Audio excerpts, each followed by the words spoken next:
ಇವತ್ತು ಇಡೀ ದೇಶದಲ್ಲಿ, ರಾಜ್ಯದಲ್ಲಿ, ವಿಶೇಷವಾಗಿ ಕರ್ನಾಟಕದಲ್ಲಿ, ಬೆಂಗಳೂರಿನಲ್ಲಿ, ಇವನ್ ಬೀದರ್ನಲ್ಲಿ ಎಲ್ಲಾ ಕಡೆ ಏನು ಹಾಹಾಕಾರ ಎದ್ದಿದೆ. ಅಡಿಗೆ ಅನಿಲ್ ಸಿಲಿಂಡರ್, ವಾಣಿಜ್ಯ ಸಿಲಿಂಡರ್ ಸಿಗ್ತಾ ಇಲ್ಲ, ಜನರಿಗೆ ಆಹಾರ ಸಹಿತ ಸಿಗ್ತಾ ಇಲ್ಲ, ಕಾಳಸಂತೆಯಲ್ಲಿ ಮಾರಾಟ ಮಾಡ್ತಾ ಇರ್ತಕ್ಕಂಥದ್ದು ನಾವು ನೋಡ್ತಾ ಇದ್ದೀವಿ.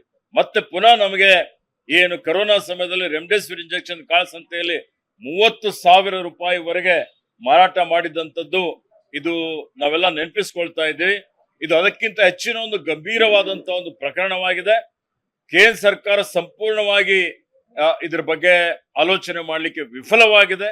ಕೇಂದ್ರದ ಪೆಟ್ರೋಲಿಯಂ ಮಂತ್ರಿ ಆದಂತಹ ಹರ್ದೀಪ್ ಪುರಿ ತನ್ನದೇ ಆದಂತ ಎಫ್ಸ್ಟೀನ್ ಫೈಲ್ ಅಲ್ಲಿ ಅವರು ಸೇರಿಕೊಂಡು ಇವತ್ತು ಅವ್ರು ಯಾವುದೇ ರೀತಿಯ ಕ್ರಮ ತೆಗೆದುಕೊಳ್ಳಿಕ್ಕೆ ಸಾಧ್ಯ ಆಗ್ತಾ ಇಲ್ಲ. ತತ್ಕ್ಷಣವೇ ಅವ್ರು ರಾಜೀನಾಮೆ ಕೊಡಬೇಕು. ಕೇಂದ್ರ ಸರ್ಕಾರ ಈ ಏನ್ ಸಮಸ್ಯೆ ಇದೆ ಇದನ್ನು ತತ್ಕ್ಷಣವೇ ಬಗೆಹರಿಸಬೇಕು. ಬೇರೆ ಬೇರೆ ಮೂಲಗಳಿಂದ ಇವತ್ತು ಗ್ಯಾಸ್ ಗಳನ್ನು ಖರೀದಿ ಮಾಡಿ ನಮ್ಮಲ್ಲಿರುವಂತಹ ಏನೊಂದು ಇವತ್ತು ಸಿವಿಲ್ ವಾರ್ ಆಗುವಂತ ಒಂದು ಪರಿಸ್ಥಿತಿ ಬರುವಂತ ಸಂದರ್ಭ ಇದೆ. ಹೀಗಾಗಿ ಆ ರೀತಿಯಲ್ಲಿ ಆಗದೆ, ಕಾಳಸಂತೆಯಲ್ಲಿ ಮಾರಾಟ ಆಗದೆ ಜನರ ಸಮಸ್ಯೆ ಬಗೆಹರಿಸಬೇಕು ಅಂತ ಹೇಳಿ ಒತ್ತಾಯ ಮಾಡ್ತೇನೆ. ಈ ವಿಚಾರಕ್ಕೆ ಕೇಂದ್ರ ಸರ್ಕಾರದ ವಿರುದ್ಧ ಕಾಂಗ್ರೆಸ್ ಕಾರ್ಯಕರ್ತರು ಹೋರಾಟ ಮಾಡಿದ್ರು. ಬಟ್ ಬಿಜೆಪಿ ರಾಜ್ಯಾಧ್ಯಕ್ಷರು ಹೋರಾಟ ಮಾಡ್ತಾ ಇರುವಂತ ಕಾಂಗ್ರೆಸ್ ಕಾರ್ಯಕರ್ತರು ಮೂರ್ಖರು, ಯುದ್ಧ ನಡೀತಾ ಇರುವಂತ ಕಾರಣಕ್ಕಾಗಿ ಇದು ಕೊರತೆ ಆಗಿದೆ. ನೋಡಿ, ಬಿಜೆಪಿ ಆತ್ಮಾವಲೋಕನ ಮಾಡಿಕೊಳ್ಳಲಿ. ಈ ಯುದ್ಧ ನಡೀತದೆ ಅಂತ ಹೇಳಿ 3 ತಿಂಗಳಿಂದ ನಡೀತಾ ಇತ್ತು. 3 ತಿಂಗಳಿಂದ ನಡೀತಾ ಇದ್ರು. ಯಾಕೆ ಇವರು ಪೂರ್ವ ಸಿದ್ಧತೆ ಮಾಡಿಕೊಳ್ಳಲಿಲ್ಲ? ಇವ್ರೇನು ಇವತ್ತು ಇವ್ರ ವಿದೇಶ ನೀತಿ ಏನಿದೆ, ವಿದೇಶಿ ನೀತಿಯಲ್ಲಿ ಇವರು ವಿಫಲಗೊಂಡಿದ್ದಾರೆ. ಇವರು ಸಮನ್ವಯ ಕಾಪಾಡಿಕೊಂಡು ಹೋಗ್ಬೇಕಾಗಿತ್ತು. ಯಾರ ಪರ ಯಾರ ವಿರೋಧನೂ ಇರದ ರೀತಿಯಲ್ಲಿ ಎಲ್ಲರ ಜೊತೆಯಲ್ಲಿ ಸಂಪರ್ಕ ಚೆನ್ನಾಗಿ ಇಟ್ಕೊಂಡು ಬಿಡ್ತಿದ್ರೆ ಈ ಸಮಸ್ಯೆ ಆಗ್ತಾ ಇರ್ಲಿಲ್ಲ.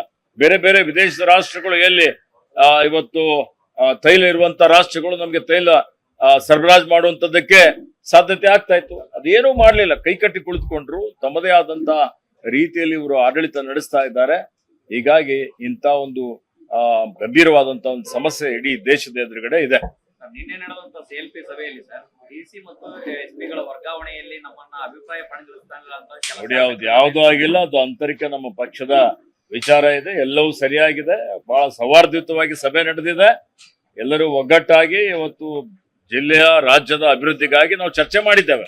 ಬಂಗಾರಪೇಟೆ ಶಾಸಕರು, ಶೃಂಗೇರಿ ಶಾಸಕರು ಕೈ ಯಾವುದು ಕೈ ಮಿಲಾಯಿಸಿದ್ದಾಗಿಲ್ಲ. ಒಬ್ಬರೊಬ್ಬರು ಸಲಹೆ ತೆಗೆದುಕೊಂಡಿದ್ದಾರೆ. ಉತ್ತಮವಾದಂತಹ ಸಲಹೆಗಳನ್ನು ಇಬ್ಬರು ಕೊಟ್ಟಿದ್ದಾರೆ. ಲೇಟೆಸ್ಟ್ ಹಾಗೂ ಇಂಟ್ರೆಸ್ಟಿಂಗ್ ಸುದ್ದಿಗಳಿಗಾಗಿ ಬಾಸ್ ಟಿವಿ ಕನ್ನಡ ಚಾನೆಲ್ನ ಸಬ್ಸ್ಕ್ರೈಬ್ ಮಾಡಿ.